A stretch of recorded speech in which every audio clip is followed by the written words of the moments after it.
la realidad colombiana, y ya saben que lo que prevalece son las relaciones de poder y no la norma. La tercera cosa que me impresionó en la Asamblea Constituyente, ya al final, fue el proceso de redacción. Era impresionante.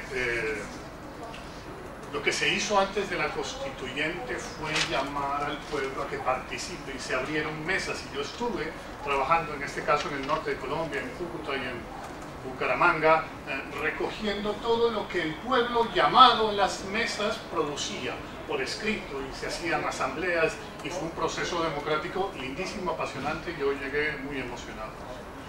Toda esa información, como en un embudo, se llevó a la Asamblea Constituyente, donde unas personas elegidas por el pueblo iban a redactar la Constitución, y entonces la redactaron en estos grupos, y al final se lo llevaron a un lugar muy lindo cerca de Bogotá que se llama Hierbabuena, y allí tenía que salir por fin el documento escrito. Por supuesto, ¿qué pasó de todo aquello que se recogió de la participación popular hasta aquello que se escribió en la Constitución? Me impresionó por la diferencia, porque lo que se solicitó, porque lo que se decía en la provincia, porque lo que se decía en la costa caribe, porque lo que se decía en la costa pacífica, porque lo que decían las mujeres, porque decían las personas negras, era tan distinto y tan rico y tan diverso que luego era imposible poder incorporarlo a una constitución, a menos que con una palabra o con una frase bastante abstracta diga, es que aquí se entiende que lo que tú dijiste está, mira, porque si uno hace una amplia interpretación. Esa fue la tercera cuestión que me impresionó. De esa experiencia yo me volví investigador, y entonces hasta hoy me vengo a preguntar, y frente a ustedes lo hago, ¿qué modelo de Estado se ha consolidado en Colombia? Una segunda pregunta a partir de esta primera, muy simple. ¿Ha hecho el Estado colombiano, dadas las circunstancias que ustedes conocen, las reformas necesarias para afrontar de manera creativa y adecuada las consecuencias de una posible negociación exitosa en La Habana con los alzados en armas? Prueba de fuego esencial para una carta constitucional. ¿Es capaz de albergar una política de transición? Y esta cuestión para mí es fundamental, y es la esencia de la parte escrita que dejaré aquí para que se publique. Esta cuestión, digo, adquiere altos niveles de complejidad si se considera que la ausencia de Estado, en unos casos, y en otros casos sus políticas excluyentes, son dos de las causas que explican el origen y el desarrollo del conflicto armado. Como tengo que hacer una ponencia, porque no soy un artista, tengo que leerles una hipótesis. La Constitución de 1991 es el producto, en efecto, de una transformación democrática de la sociedad colombiana sin precedentes, que por fin entendió que la Carta Política debía ser un contrato social incluyente, que fuera el freno a los excesos de la autoridad y que garantizara de manera amplia los derechos. Pero como toda hipótesis, por lo menos tal como las proponen los norteamericanos, tiene dos no obstantes. No obstante eso, la situación, las esperanzas del pueblo colombiano se han frustrado. En primer lugar, el primer no obstante tiene que ver con el momento mismo de concebir por parte de los constituyentes ese acuerdo social, porque incluyeron esos dos famosos capítulos. Por un lado, uno referido al modelo de desarrollo fundado en el mercado, que hacían los economistas por su lado, y por el otro, un capítulo amplísimo, generoso, referido a los derechos sociales. Esos dos capítulos tenían que volverse una síntesis. El segundo, no obstante, se ha frustrado las esperanzas del pueblo colombiano, porque en las posteriores reformas de la Constitución se ha confirmado una tendencia a aplazar los logros de la democracia en favor de la economía del mercado. Este proceso se ve favorecido por un contexto global del fin del siglo XX, en el que empezaba a prevalecer la racionalidad individualista de la economía de mercado sobre los logros de la democracia y los esfuerzos colectivos para consolidar los intereses privados. Mi reflexión después de esa hipótesis tiene tres partes, cada una con su respectiva hipótesis, porque yo le sigo creyendo a mi abuelo. Primera hipótesis. La primera parte de mi trabajo se llama la consolidación de un statu quo, y hay una reflexión histórica en Colombia que me permite demostrar lo siguiente. Tras la independencia y a lo largo del siglo XIX se impuso una estructura social autoritaria, excluyente, patriarcal, que se prolongó hasta antes de la Constitución del 91. ¿Qué voy a desarrollar en la segunda parte? La denomino la transformación del statu quo. La hipótesis es: la Constitución del 91 es sin duda un esfuerzo democrático dirigido a limitar el autoritarismo presidencialista colombiano, garantizando la división y el equilibrio de poderes y protegiendo los intereses generales. Se propuso, además, como un marco jurídico apropiado para albergar una transición a la paz, porque recuerden que el M-19 participó de manera muy cuantiosa, en términos de miembros de ellos, en la Asamblea Constituyente. Tercera parte. El título es El retorno al viejo statu quo. Y la hipótesis de esta tercera parte es: las reformas de la Constitución del 91 son una negación paulatina de los logros alcanzados y establecidos en la Carta Política, que le han quitado capacidad para albergar en términos jurídicos una transición de la guerra a la paz.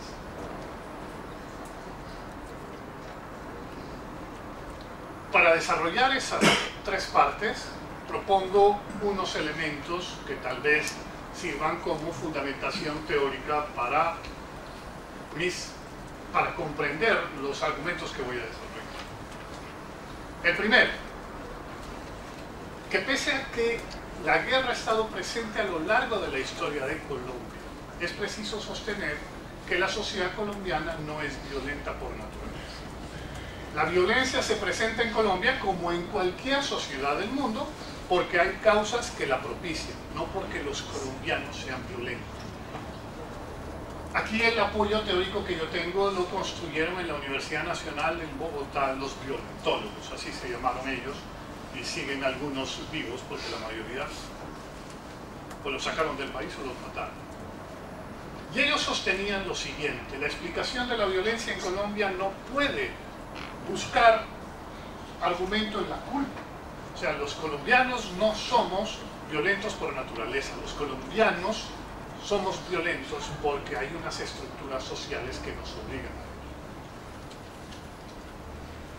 Ahora mismo en el avión estaba leyendo un libro bellísimo que me ponía en contacto con la introducción que nos hizo el gran maestro en la cátedra inaugural, Henry David Thoreau, El bosque, Walden. Y también los latinoamericanos y americanos en general tenemos esa idea, ¿no? Entender a Henry David Thoreau con su historia de Walden en medio de la segunda revolución industrial que tiene escenario en Alemania y en Estados Unidos es muy interesante, porque significaba lo público en defensa de ese capitalismo que se estaba consolidando en los Estados Unidos. Hay mucha literatura de Norteamérica que nos pone también en contacto. Mi segundo panorama teórico: la negación de los derechos políticos y sociales, la precariedad de la democracia, que son la base de la guerra civil que se prolonga y se degrada en mi país, tienen que ver con los tiempos de la consolidación del Estado. Por eso yo en mi propuesta les hago ver que en Colombia, a manera de pregunta, ¿hay un Estado? La reflexión que hay que hacer aquí tiene que ver con Max Weber y el monopolio de la fuerza. ¿Hay en Colombia monopolio de la fuerza? Con Charles Tilly y la acumulación capitalista. ¿Qué modelo de desarrollo tenemos en Colombia? Y con Hobsbawm y con la identidad nacional. ¿Hay una identidad nacional en términos de una ciudadanía igualitaria o en términos de una identidad a través de la lengua? Segunda pregunta, que es necesario hacer cuando uno estudia América Latina y Colombia. ¿Hay un Estado de Derecho en Colombia? Y aquí los teóricos europeos, los venerables europeos, nos enseñan que es necesario, como John Locke y todo el desarrollo posterior del constitucionalismo, que el poder esté sometido al derecho. La tercera pregunta: ¿hay un Estado social de derecho en Colombia? Y la venerable Europa nos sigue dando una muy buena lección. Heller, en este caso, Hermann Heller y Keynes. ¿Hay instituciones adecuadas de intervención del Estado en la economía que sean capaces de garantizar los derechos sociales en Colombia? Mi tercer argumento para introducirme al tema tiene que ver con que en América Latina y en Colombia, y me voy a basar en McEwan, que es en Stiglitz, en Krugman, en Danny Roddick y en un pensador colombiano que se llama Garay. Cuando vienen los años 90 y se hace necesaria la inserción en la economía global. La globalización económica no es una opción para Latinoamérica ni para Colombia, es una necesidad. Ustedes tienen una opción cuando pueden decidir. La globalización es una necesidad porque más allá del capitalismo o distinto del capitalismo no hay nada. El gran problema de un país en vías de desarrollo es que cuando tú te insertas en la economía mundial con altos niveles de pobreza y pocos niveles de desarrollo industrial, te sucede lo que le sucede a un país rico. Cuando se inserta en la economía mundial de Estados Unidos o Suiza, hay ganadores y perdedores, solo que hay más ganadores que perdedores. Cuando tú te insertas en la economía mundial, dice Danny Roddick, siendo un país en vías de desarrollo, tienes ganadores y perdedores, solo que tienes menos ganadores que perdedores. Entonces, claro, hay unos altísimos niveles de empobrecimiento como consecuencia de esta globalización económica. De tal manera que ustedes, con estos y otros argumentos que yo les propongo para analizar teóricamente, porque me queda solo un minuto, imagínense lo que tendríamos que hacer para transitar hacia la paz. Venimos de un conflicto armado interno. Teníamos en el 91 un instrumento constitucional en el que además participaron quienes habían dejado las armas y era apropiado para transitar a la paz. Y ahora tenemos con las reformas de la Constitución, que yo las expongo en mi parte escrita, una negación de todos los logros democráticos. Por ejemplo, se limitó al extremo la tutela. Tenemos una larguísima carta de derechos que solo la puedes ejercer a través de la tutela con un altísimo costo de transacción para el Estado y para los jueces. Tenemos unos jueces que han aprendido a predicar el derecho y aplicar el derecho en favor de la lógica, de la racionalidad económica. Rodrigo Primi ha hecho una investigación amplísima sobre de qué manera los jueces colombianos están favoreciendo con sus decisiones, con sus sentencias, los grandes intereses económicos. Y si no fuera así, los más grandes de los grandes intereses económicos no entran a la justicia colombiana, se quedan afuera en instituciones como el CIADI del Banco Mundial, donde los estados terminan perdiendo cerca del 92% de las veces. Entonces, la justicia también se ha puesto al servicio de esta lógica del mercado. ¿Hacia dónde va mi conclusión? Hacia que la prevalencia de una lógica del mercado que trae este capitalismo sin alma del que tantos hablan, no solo tiene consecuencias económicas, sino tiene consecuencias políticas. Y es que cuando uno se acostumbra a vivir en la lógica del mercado, y aquí hablaban esta mañana de Hannah Arendt, empieza a tener como algo que es obvio, que lo privado se imponga sobre lo público, o que lo público se da en favor de lo privado. Hannah Arendt hablaba de la sociedad liberal, hizo la gran invención para entender la sociedad del mundo, porque dividió entre lo público y lo privado. Pues bien, la teoría crítica a la que pertenece Hannah Arendt también construyó un nuevo concepto para el análisis, y es lo público social. De tal manera que uno tiene de un extremo lo privado individual, que obedece a la lógica, a la racionalidad capitalista, y de otro lado tiene lo público estatal, donde se están tomando las grandes decisiones de política pública. En el medio, y cuanto más amplia sea este margen, está la sociedad, está lo que los griegos llamarían el ágora, está lo público social. Hannah Arendt dice que el totalitarismo no solo viene del Estado contra lo público social, estrechando este límite, esta franja, también viene de los sectores privados. Cuando los sectores privados tienen la capacidad de apropiarse de lo público, también hay totalitarismo. O sea que esa franja se va reduciendo, y como dicen los pensadores italianos más destacados, al reducirse esa franja, el capitalismo lo que está logrando es que se reduzca la democracia. las transformaciones de la Constitución colombiana, que están limitando su capacidad para volverse el instrumento jurídico en una negociación de paz, se debe a que ha habido una disminución de los poderes de la democracia en favor o del Estado o en favor de los sectores privados que totalizan y privatizan. Hay un totalitarismo del sector privado en Colombia avalado por la estructurización.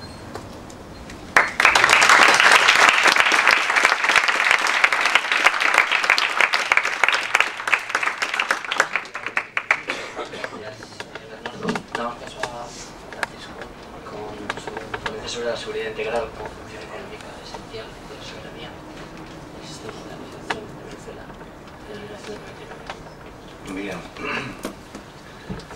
Bueno, hoy estamos aquí intentando sacar partido a experimentos constituyentes y a nuevas constituciones, fundamentalmente en este tramo a las constituciones latinoamericanas.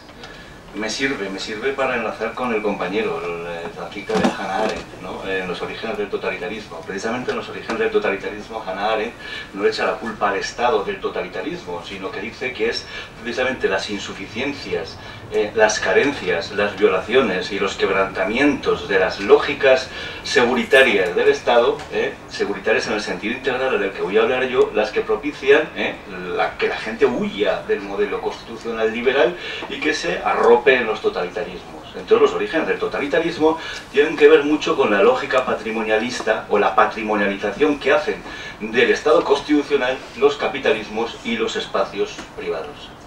Así es, precisamente yo por eso quiero recoger hoy, curiosamente, dentro de aquí de recoger cosas provechosas de los nuevos procesos constitucionales y de las nuevas constituciones, un artículo y un concepto de la Constitución de Venezuela.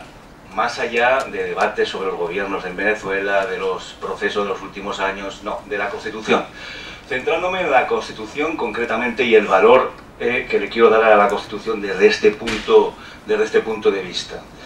Precisamente quiero hablar de la seguridad integral. La seguridad integral. La seguridad integral que viene en un artículo de la Constitución venezolana, que es el 326. Artículo 326 que viene en el título séptimo sobre seguridad de la nación. Estamos acostumbrados, la mayor parte de nosotros, a oír, a escuchar el concepto seguridad como un concepto de tipo policial, de tipo militar, ¿no? La seguridad y la seguridad de la nación siempre viene precedido de un prejuicio que tiene que ver con armas, con orden público, con disturbios. Y ese es, digamos, el concepto unívoco que le damos a la seguridad. De hecho, siempre en el título sobre seguridad de la nación viene la regulación de los ejércitos, de la seguridad armada y a veces los estados de excepción, raras veces, de alguna ocasión. Sin embargo, la Constitución de Venezuela hace algo muy interesante. Hace algo muy interesante cuando habla de seguridad de la nación y cuando habla de seguridad, que es elaborar un artículo de seguridad integral y decir que la seguridad es algo más que los ejércitos y las policías. En principio, la seguridad es la gran justificación del Estado. La gran justificación del Estado. Todos sabemos que cuando nos hablan de Hobbes, en los fundamentos del derecho constitucional, nos dicen, a ver, ¿cuál es la justificación del Estado? Dar seguridad al individuo.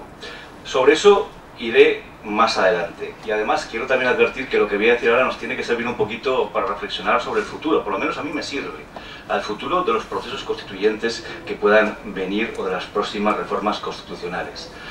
¿Qué introduce en este artículo de la Constitución venezolana sobre seguridad como novedad, como concepto amplio e integral de seguridad? Bueno, pues introduce aspectos tales como seguridad como ámbito económico, social, político, cultural y ambiental. Seguridad como derechos humanos. Seguridad como necesidades individuales y sobre todo colectivas. Y seguridad como desarrollo sustentable y productivo de plena cobertura para la comunidad nacional. Es decir, con este artículo intenta decir que la seguridad de un país no tiene que ver solamente con los ejércitos y la policía, sino que el concepto de seguridad es mucho más omnicomprensivo. Mucho más omnicomprensivo. La Constitución de Venezuela, y no solamente la Constitución de Venezuela, sino en mucha mayor abundancia la Constitución de Ecuador y de Bolivia, desarrolla luego ese concepto amplio de seguridad estableciendo bloques de intervención del Estado en la economía. Porque de lo que se trata cuando hablamos de seguridad integral es de hablar de la intervención del Estado en la economía, dando seguridad, tipos de seguridad que luego describiré. Primero, ¿cómo interviene el Estado o cómo se segmenta en la Constitución de Venezuela de una forma un tanto sistemática, bien es cierto, y de una forma mucho más sistemática en las de Ecuador y Bolivia? ¿Cómo se segmenta la intervención del Estado? Se segmenta como hasta ese momento no se había hecho, salvo a lo mejor en el caso frustradísimo de Portugal, salvo en el caso también fragmentario de la Constitución de Weimar y salvo en algún otro caso en mucha menor medida, se fragmenta esa intervención del Estado en la economía en tres parámetros. Primero, los servicios sociales esenciales: sanidad, educación y alimentación. En segundo lugar, los servicios públicos estratégicos. Es decir, ¿qué son los servicios públicos estratégicos? Aquellos que son imprescindibles para que el disfrute de los derechos fundamentales se haga indivisible. Es decir, sectores como la previsión, la energía, la comunicación, el transporte o la vivienda. Y finalmente, los sectores públicos estratégicos. No servicios, sino sectores, que ya dependen de la estructura productiva de cada país y del equilibrio de dicha estructura productiva, entrando siempre como sector estratégico productivo, siempre la banca y el sector financiero como un sector estratégico inevitable. ¿Cómo luego, digamos, se justifican esa entrada del Estado tan masiva en la intervención sobre la economía y sobre los espacios socioeconómicos? ¿Cómo la podemos justificar desde un espacio conceptual de seguridad integral? Bien, pues desde tres perspectivas. Desde tres perspectivas que no están acuñadas en las constituciones, pero que ya, digamos, de alguna manera se empiezan a teorizar. ¿Cómo proyectamos la seguridad a esa intervención del Estado? En primer lugar, seguridad económica. ¿Qué significaría la seguridad económica? La seguridad económica significaría rentabilidad. Sería un sinónimo de rentabilidad. Es decir, siempre que un Estado pueda explotar algo con beneficios, no tiene por qué dejárselo a la iniciativa privada. La iniciativa privada puede entrar también, pero no puede entrar únicamente la iniciativa privada, y siempre que haya sectores lucrativos de fácil explotación y de alto beneficio, que los hay y muchos, fundamentalmente en países periféricos y fundamentalmente en países petrolíferos, tiene que ser el Estado el que explote y el que disfrute de los beneficios y las plusvalías de dicho sector económico. A eso se le llamaría seguridad económica, que consiste en que el Estado va llenándose de muchas mayores plusvalías de las que no se llenaría si esos sectores no estuvieran bajo su explotación. Por lo tanto, tendría más beneficio, tendría menos deuda, tendría menos déficit. En segundo lugar, después de este primer criterio de seguridad económica, que es igual a rentabilidad para el Estado, la seguridad social. La seguridad social tiene que ver con los anteriores mencionados servicios esenciales, es decir, sanidad y educación, pero no sanidad y educación como derechos, no. Aquí no vamos a hablar, o no estoy hablando de la sanidad y la educación como dos derechos fundamentales. Estoy hablando de la sanidad y de la educación como rentabilidad, porque estamos hablando de seguridad del Estado. De seguridad del Estado. Y alguien dirá, ¿se puede hablar de sanidad y educación como algo rentable gestionado por el Estado? Sí, se puede hablar de sanidad y educación como algo rentable, pero ya no solamente para el Estado, sino para la nación entera en su conjunto, incluso para el capital privado. ¿Por qué para el capital privado que la sanidad, la educación y una buena alimentación estén en manos del Estado?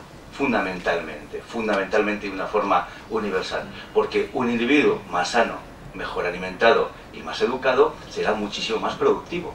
Es decir, la educación y la sanidad no es una cuestión solo de derechos, es una cuestión de seguridad nacional. Es una cuestión de seguridad nacional. Es decir, un concepto de seguridad nacional, más que basarse a lo mejor en si tiene más o menos divisiones, se puede basar en si tiene más o menos médicos, porque cuanto más sano esté su personal, cuanto más educado esté su personal y cuanto mejor alimentado esté su personal, sus ciudadanos, más potente será ese país. Mucho más potente será de cara al exterior. Por lo tanto, el segundo concepto de seguridad llevado a lo social.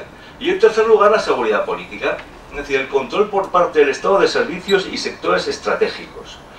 Todos sabemos que el capital no funciona con una lógica de la solidaridad. El capital funciona con una lógica de la ganancia, con una ética del beneficio y fundamentalmente es especulativo, sobre todo en épocas como las que estamos viviendo. Especulativo cuando no tiene una lógica saboteadora. Es decir, no solamente yo especulo con un país, sino que lo saboteo y lo hundo cuando ese país no se corresponde en su programa político de gobierno con mis intereses. Que es, por cierto, con lo que ya están amenazando algunos en este mismo país. Cuidado, que como se cumpla este programa, vais a saber lo que es bueno, es decir, amenaza del capital. ¿En qué consiste la seguridad política? Bueno, la seguridad política consiste en que el Estado se ocupe de tener un control sobre unos sectores económicos estratégicos muy puntuales, que no pueda desequilibrar dichos sectores económicos una lógica privada del capital. ¿Con eso se está excluyendo al capital? No, con eso no se está excluyendo al capital privado. Con eso simplemente el Estado se está protegiendo políticamente. Se está protegiendo políticamente. Y cuando hablamos de protegerse políticamente, estamos hablando también de un concepto esencial dentro de lo que es un Estado, que es el concepto de soberanía. Esto que estoy diciendo yo es nuevo, la intervención del Estado en la economía. No es nuevo lo que estoy diciendo yo. Lo que estoy diciendo yo ya se practicó. Es decir, Europa tuvo un sector público sumamente fuerte a los niveles que yo he mencionado. Lo que nunca se ha planteado desde la perspectiva, a lo mejor, que se ha planteado en Venezuela desde ese artículo y de la perspectiva que se ha planteado en las constituciones de Ecuador y Bolivia desde una perspectiva de seguridad del Estado integral. Desde ese punto de vista es desde donde no se ha planteado. ¿No es suficiente lo que se hizo en Europa? No es suficiente, porque ahora que hablamos de procesos constituyentes, no se puede solo constitucionalizar la intervención del Estado en la economía, como puede hacer un título séptimo como el nuestro aquí en España, sin más, de forma ligera, sino que hay que realmente blindar lo que es un espacio de seguridad nacional, económica y social. Dotarle de rigidez. Ya sé que la rigidez constitucional no suele ser muy popular, pero es imprescindible dotar de la rigidez. Incluso de algo que supongo que se habrá dicho esta mañana donde no he estado, en las cláusulas de irrevocabilidad que había en la Constitución portuguesa en relación a los sectores públicos nacionalizados, ¿no? Cuestión que se habrá mencionado, supongo, esta mañana. Y sobre todo yo quiero salvar de un peligro, yo no quiero, queremos mucha gente, quiere artículos como el de la Constitución de Venezuela, quieren las constituciones de Ecuador y de Bolivia, el peligro de volver a la inseguridad neoliberal. La inseguridad neoliberal, volver al estado policía registral del liberalismo. ¿Por qué el siglo XIX, que acabó, como dice Hannah Arendt, en el totalitarismo, que fue el origen del totalitarismo? El origen del totalitarismo, según la tesis de Hannah Arendt, no solamente es el colonialismo también, que viene dado en uno de sus tomos, sino que también, en definitiva, hace un análisis de todo lo que supuso la estructura político-constitucional liberal. Era un estado de mínimos el estado liberal, de ser un estado policial. Policial, además, no solamente en el sentido militar del término, sino que era un estado policial en el sentido administrativo gestor del término. Un estado liberal era un estado que gestionaba registros, que daba autorizaciones y que mantenía el orden público, fiscal y penal respecto al capital privado, donde había una ausencia absoluta y palmaria de derechos fundamentales, por supuesto sociales, y donde no había apenas intervención del Estado en la economía. La propiedad privada se hacía con el control monopólico ideológico de dicho Estado, hasta el punto que a mí me gusta siempre citar el artículo, lo único que tenía sagrado el liberalismo era la propiedad. Yo siempre cito lo mismo. En la Declaración de Derechos de 1789. La Declaración de Derechos de 1789, en la que los dioses desaparecen, solamente dejaba sagrada una cosa. Sagrada, ¿no? ¿El derecho a la vida? No. ¿El derecho a la intimidad? Tampoco. ¿El derecho a la asociación? No. Uy, que va, todo lo contrario. Sino el derecho a la propiedad era lo único que la Declaración de 1789 dejaba como algo sagrado. Y se pone todo el Estado liberal al servicio de la propiedad, como un Estado, repito, policial, registral, de autorizaciones y de concesiones. La codificación napoleónica, tan exitosa en algunos manuales nuestros de derecho constitucional y de historia del derecho, precisamente lo único que hizo fue codificar la propiedad civil, mercantil, fiscal y penal. Se acabó la codificación liberal. Por lo tanto, recuperar un nuevo concepto de seguridad que se ha empezado a recuperar ya en los procesos constituyentes latinoamericanos de lo que aquí estamos hablando, que en definitiva estuvo vigente durante los comienzos de la Constitución de Portugal, que se tuvo en Weimar de una forma más o menos aproximada, y siempre recordar que el Estado no es una planta, sino que el Estado es un instrumento del que nos hemos dotado, un instrumento que tiene muchas cosas malas, un instrumento que nos castiga, un instrumento que nos sanciona, un instrumento que nos aprisiona, y que lo único que a cambio, ya desde Hobbes, se le daba al Estado, o se pensaba que tenía que tener el Estado a cambio de todo eso que es encerrarnos, porque en definitiva nosotros estamos encerrados en el Estado, nacemos aquí y desde que nacemos se nos dice tú, ciudadano español, DNI tal, pim pom, y como hagas algo, palo, ¿no? Algo que se salga de la norma. Es decir, estamos aprisionados en el Estado, que es algo coactivo y negativo. A cambio de esa prisión que es el Estado, lo único que el Estado nos da es seguridad. Y claro, lógicamente la seguridad tiene que ser una seguridad integral, no solamente la seguridad física. Y Hobbes no solamente hablaba de la seguridad física, Hobbes, que a veces está muy mal leído, habla de una seguridad también integral.